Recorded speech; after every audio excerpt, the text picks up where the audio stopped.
Assalamualaikum warahmatullahi wabarakatuh. Wahai sobat YouTube yang dirahmati oleh Allah Subhanahu wa taala. Kita kembali lagi ke bulan Maulid. Adalah bulan yang mulia, Rabiul Awal, bulan di mana Rasulullah Muhammad SAW telah dilahirkan di muka bumi ini. Dilahirkan ke dunia dengan ayahnya Abdullah dan ibunya Siti Aminah.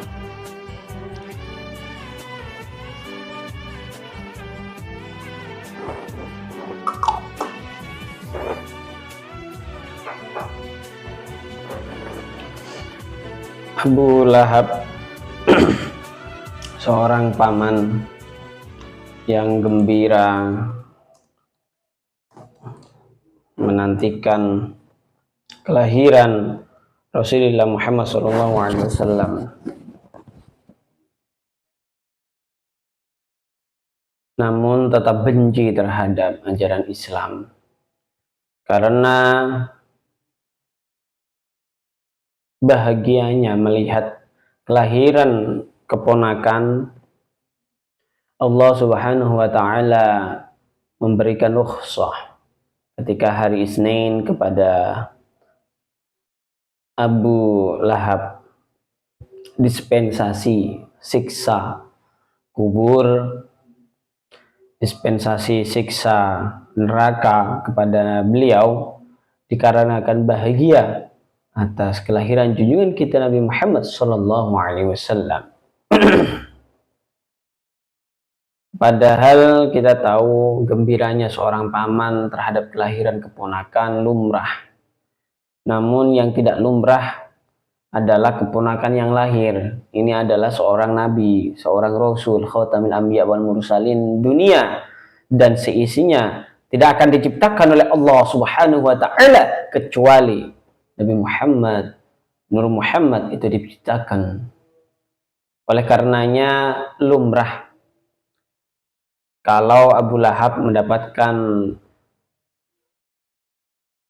reward dari Allah karena telah bahagia kepada hamba yang paling utamanya hamba, makhluk yang paling utamanya makhluk. Manusia saja sudah menjadi mega project Allah yang paling luar biasa. Malaikat pernah mengutarakan pendapatnya, qalu ataj'alu fiha may yufsidu fiha wa yasfiku dima wa nahnu nusabbihu bihamdika wa nuqaddisu lak. Allah menjawabnya, inni a'lamu ma la ta'lamun. Jelas manusia akan menumpahkan pertumpahan darah di muka bumi ini karena manusia itu mempunyai nafsu. Ada tetangganya punya televisi sakit tipes, ada tetangganya punya mobil sakit jantung, ada tetangganya bangun rumah, insya Allah langsung tahlilan di rumahnya. Ini menunjukkan bahwa manusia itu sangat peka terhadap konteks sosial. Maka nggak jarang oleh Adam Smith, seorang pakar konvensional, mengatakan bahwa manusia adalah makhluk sosial. Begitu juga Putnam dengan teori modal sosialnya. Ini membuktikan bahwa manusia adalah makhluk sosial, tidak bisa hidup sendiri kecuali temannya Tarsan. Tarsan hidupnya di tengah hutan, tapi itu pun Tarsan tidak normalnya manusia. Cara dia berjalan seperti kingkong, ya kan? Karena Tarsan hidupnya bukan di alam dunia normal, tapi di hutan. Maka dia ekosistemnya adalah ekosistem hutan. Ini merupakan ilustrasi dari sebuah analogi bagaimana manusia itu diciptakan oleh Allah Subhanahu wa taala menjadi khalifatul fil ard, menjadi khalifatul ard, khalifah seorang yang membudidayakan, seseorang yang menjaga merawat bumi dan seisinya. Maka tidak heran apabila kita berbicara tentang keesaan Allah Subhanahu wa taala, syahadat menyaksikan, menghadirkan keimanan dalam jiwa seorang muslim, apalagi seorang mu'alaf baru masuk Islam, itu akan diiringi dengan lafaz Muhammadur Rasulullah. Asyhadu an la ilaha illallah wa asyhadu anna Muhammadar Rasulullah, itu pasti. Di mana ada lafaz Allah, di situ diiringi dengan lafaz Muhammad Rasulullah. Dan Nabi Muhammad itu memberikan sebuah contoh uswah pada umatnya, bahwa kalau beragama itu yang sedang-sedang saja.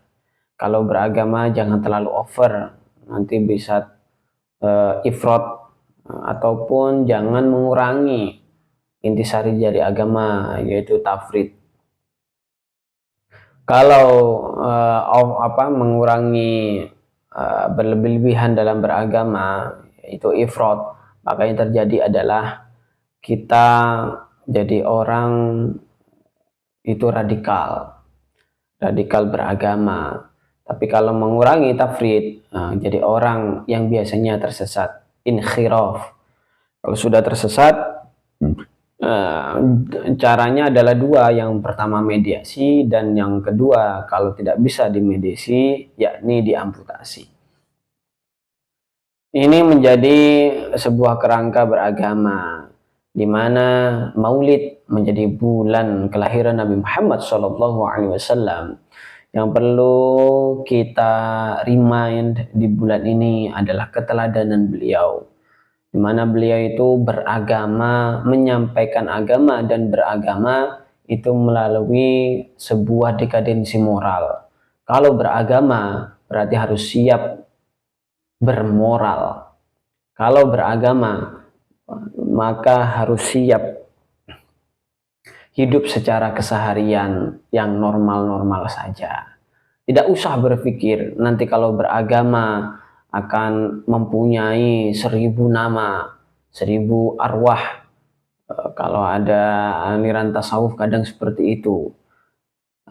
Boleh apabila tidak dimaknai tidak ifrat dalam beragama. Tapi kalau sampai ifrat, beragama hanya menjadi dogma, dan beragama hanya menjadi sebuah tujuan secara parsial, tidak simultan kita beragama untuk Allah, oleh manusia, dan kepada Allah tempat kita kembali. Inna lillahi wa inna ilaihi raji'un.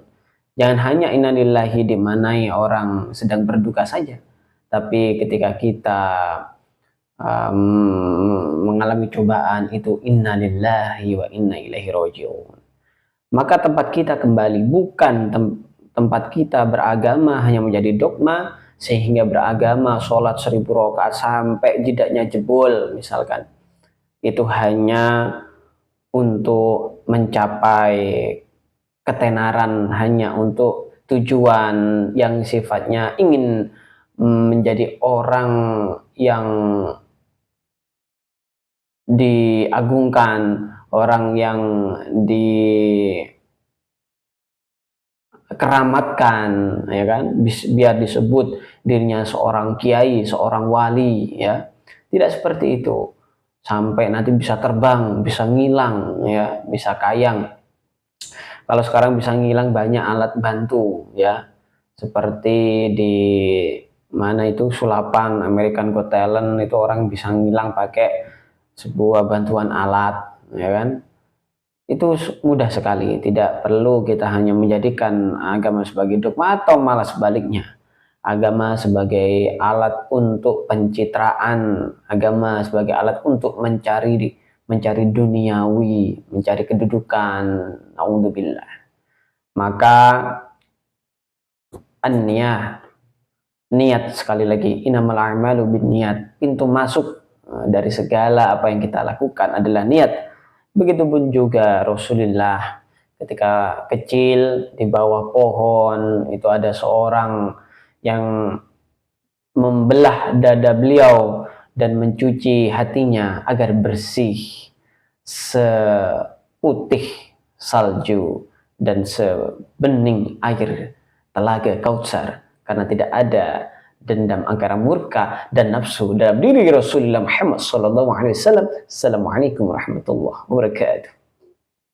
Subscribe to my channel.